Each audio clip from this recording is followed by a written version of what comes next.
There's one I saw a minute ago that I really want because I'm going to use it for a project that I'm going to record in a little while. Let's see if I can find it. This one.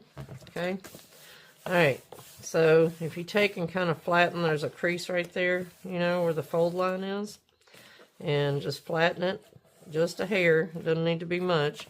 And instead of trying to pull like this, which is what I was doing before, if you hold it perpendicular, and you can do, you know, this side too, so that it, again, you know, run your finger down that fold line, that tear line, and then just hold your paper, your book, and look how easy that came out. Poof, poof.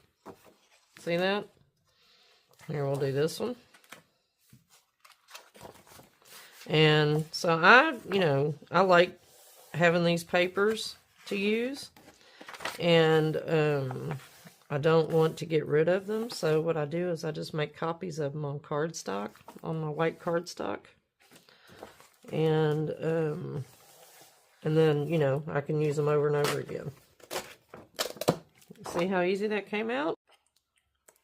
Let's see, here's another couple. And I like to, you know, it's hard to make a copy of it when it's still in the book, but I have like a whole file of these things now. Look at that.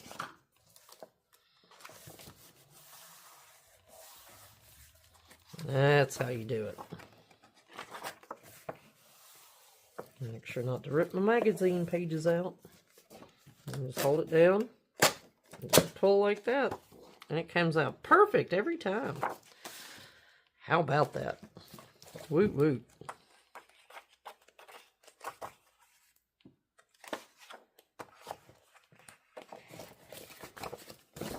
There's some good papers in this one. And see, I didn't even hardly run the page on that one. It just came out so easy.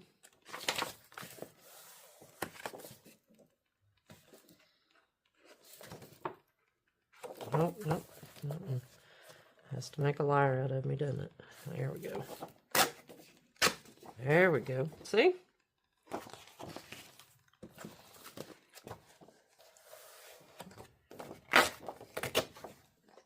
There we go.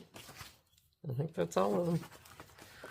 I think there's like 8 pages, 8, yeah, artist papers per. And then there's a couple places where you can do this stuff. So, all right. Love you. Bye.